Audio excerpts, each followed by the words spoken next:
In early January, I pruned my fig trees. There are three varieties here. There's a Peter's Honey in the front, an Excel fig in the back right, and a Blackjack fig in the back left. I kept the cuttings and decided to try to get them to root.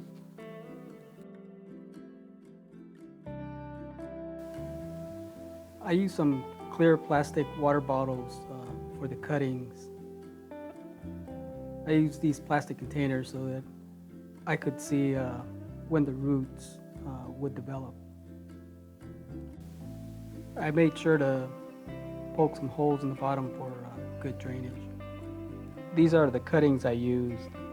From research I've done, for best results, the cuttings should be at least 1/2 inch to 3/4 of an inch diameter from wood that is at least 1 to 3 years old. It should be cut to about 9 inches in length. Before placing the cuttings in the container, I used a knife to cut an inch-long slit along the bottom of the cutting. The cuts are a bit hard to see in this pic, but if you look closely, you can see where I made the cuts. I made about 8 to 10 cuts all around the bottom of the cutting.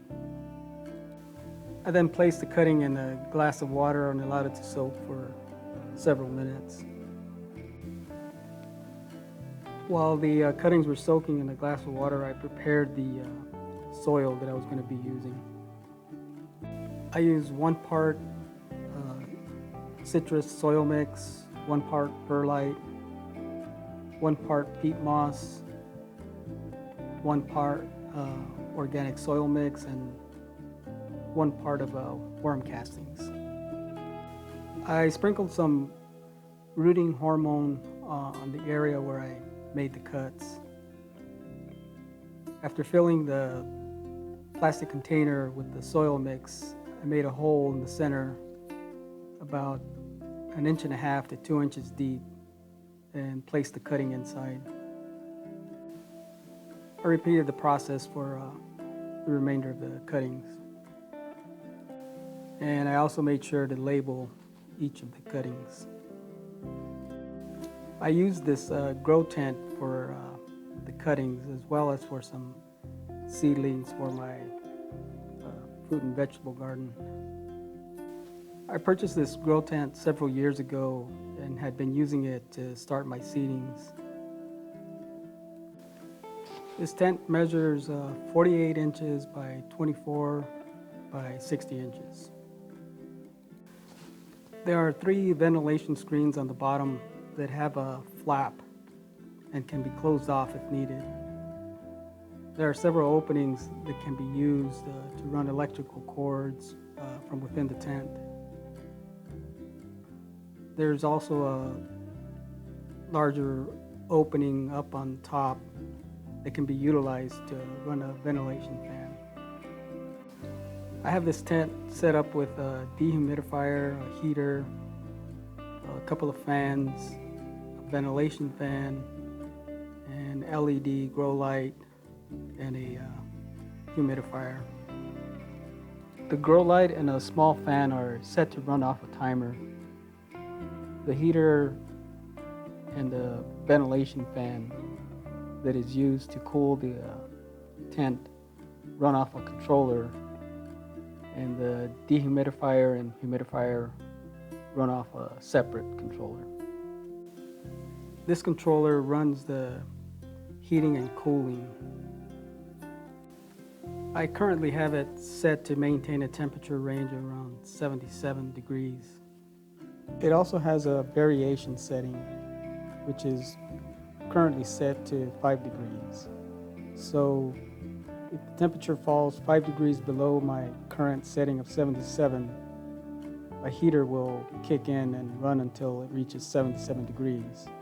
And on the cooling side, if the temperature reaches 82 degrees, a fan will be turned on in order to cool down the tent until it reaches the set level of 77 degrees. This other controller runs the humidifier and dehumidifier. It functions similarly to the temperature controller. I currently have mine set to maintain a humidity level of about 65.5. As a safety precaution, both units have an alarm that will sound off when the temperature or humidity reaches a level that it's outside your desired range. You can set it to anything that's out of those high or low ranges. You can set it to sound off to warn you if it reaches too low a humidity or if the temperature reaches too high. Whatever the case may be, you can set it to notify you that it's at a critical level where it may affect your seedlings or in this case my cuttings. The light is set to run on a timer, which is set to run for 18 hours on and 6 off. I also added a small fan and set it to run during the 6 hours the light is off. I should note here that although I don't have a fan running continuously when the light is on, because of the heat that's generated from the LED light, the ventilation fan kicks on when it reaches a temperature of 82, which it is constantly doing throughout the day. So there's pretty much airflow running just about during a whole 24-hour period. Right now, the light is hanging at about 26 inches above the containers here on the bottom. That's the recommended height for this LED light during germination, and that's pretty much what it's set up for right now. I'm only keeping the cuttings in the tent until I see some good leaf growth and root development. I'd also like to mention that you don't need to go through all this with the grow tent to get your cuttings to root. From other videos I've seen on YouTube, you can get cuttings to root with good success by simply using a plastic Ziploc bag. The reason I used the grow tent was because I already had it set up for some seedlings I had previously started, so it was just more convenient for me to use the grow tent, but it's definitely not needed. The cuttings were kept in the grow tent for about a month, and here's what the cuttings look like after that time. This first one is a Peter's honey cutting with good growth.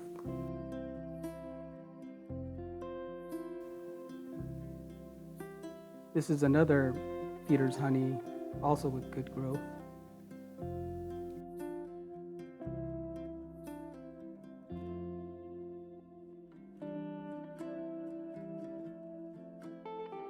And this is an Excel fig with no visible growth.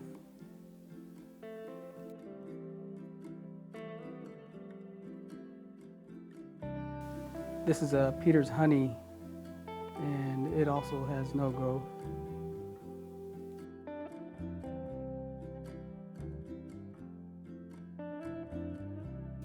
And yet another one with no growth.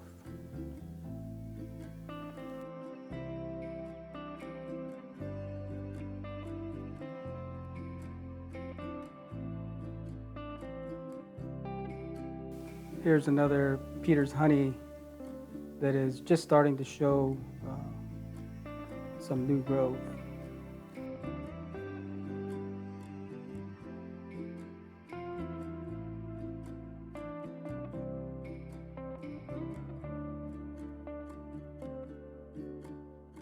And here's one that is showing a little growth on the bottom.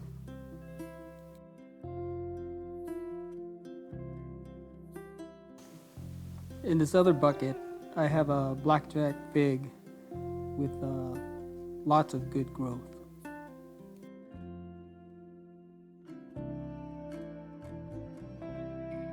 Here's another blackjack with good growth and lots of root development.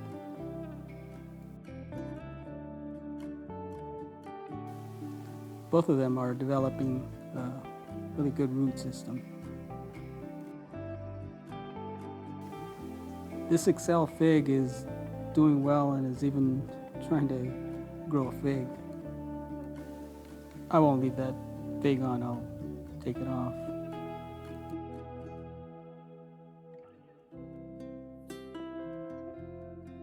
This is another Excel fig doing well with good root development.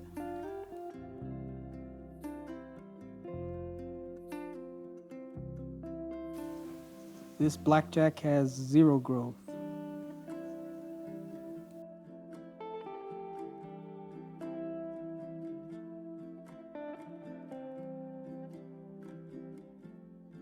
This other blackjack has a few leaves, but no visible root development.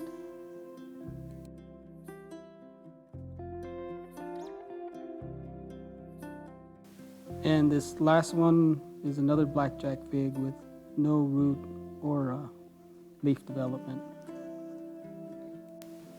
So out of a total of 14 fig cuttings, 9 had some growth on them. Of the 9 that had growth, there were 2 Excel, 3 blackjack, and 4 Peter's honey fig cuttings that had new growth and or root development. These 5 cuttings did not seem to have any growth. Of the 5 that didn't have any growth, there was 1 Excel, 2 blackjack, and 2 Peter's honey fig cuttings that had no visible growth or root development. A closer look at this one showed what might be new growth. If you look closely towards the bottom, there is a very small amount of green that might be new growth developing. Here's what they look like after 6 weeks. This first one that didn't have any growth on the first video, it's put on a good amount of new leaves and some good root development. And this is one of the Peter's honey from the first video that didn't show any growth at all. This next one, an Excel fig, also had good growth and root development.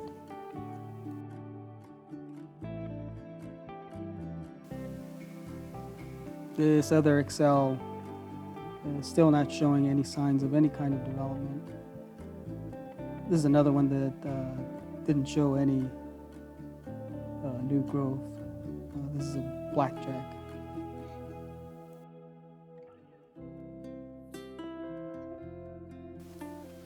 This Peter's honey should have been cut not allowed to have all these upper branching.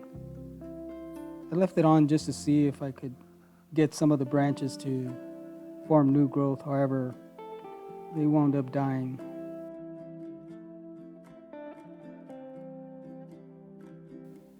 I'll have to cut this one down to right about here.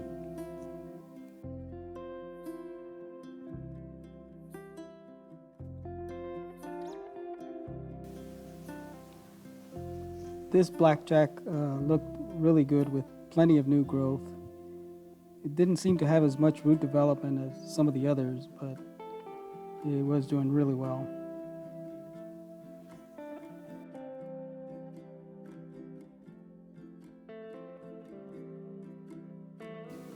This other blackjack also had good growth and This one did have more notable root development.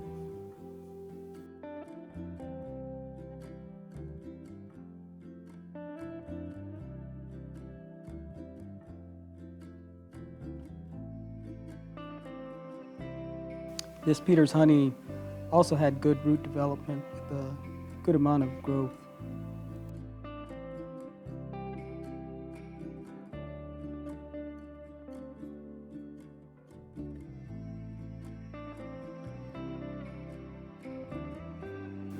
And here's another blackjack with good growth and root development.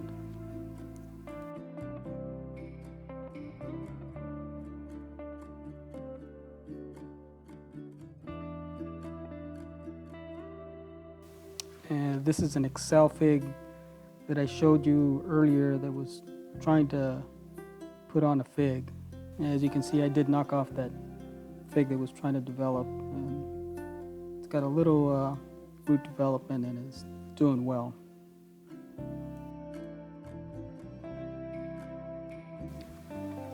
A lot of root development and a good amount of new growth. By the way, this is one that had no root or leaf development on the first video. It's a blackjack. As you can see, now it's doing very well.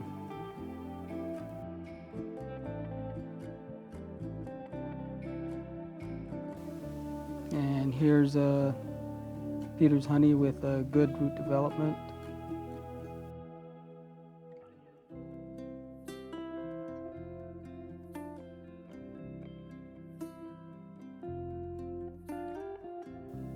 And here's another Peter's honey with very good root development and plenty of new growth.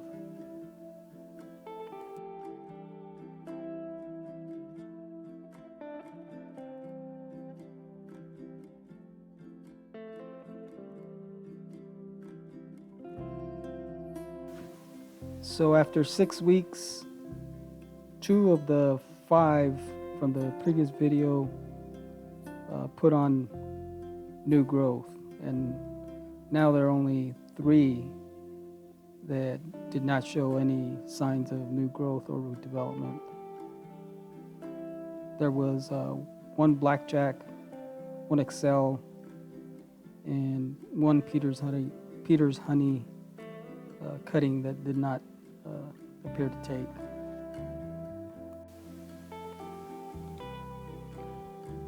And now here they are after about 8.5 weeks. They did put on a little growth since my last update video, but not too much. So I won't go through all of them individually.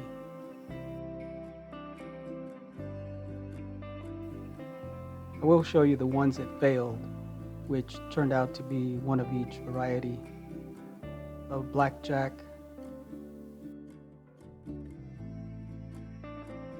and Excel, and Peter's honey fig, all of which showed no leaf growth or root development after 8.5 weeks. So out of a total of 14 cuttings, 11 wound up rooting. Some of the cuttings put on a good amount of root development, so I decided to transplant 5 of them. Decided to transplant them into these 2-gallon grow bags. Before filling in the soil, I lined the bottom of the grow bag with a lava rock in order to have better drainage. After removing the cuttings from the container, you could see that there was a good amount of root development.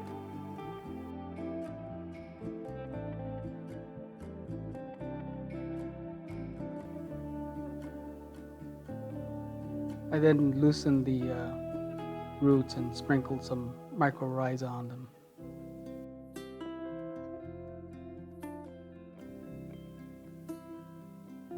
I then placed the cuttings in the grow bag and added the pre-mixed soil, which consisted of 1 part organic soil mix, 1 part peat moss, 1 part cactus soil mix, some worm castings, and I also added some azomite.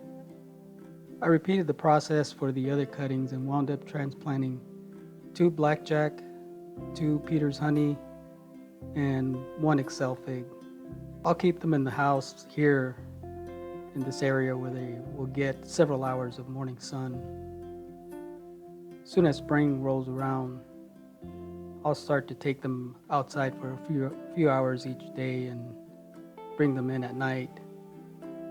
I'll keep doing that until they get acclimated, after which time I'll just leave them outside. Okay, that will be it for this video. I hope you are all doing well and you enjoyed watching. Last couple of months have been fairly slow, so I haven't been posting too many videos. That will soon be changing with spring just around the corner. Hopefully a good portion of my backyard orchard will start to put out fruit. If and when they do, I'll be sure to keep you updated, so if you haven't already, please consider subscribing to my channel so you can follow along. As always, stay safe, grow your own, and thank you for watching.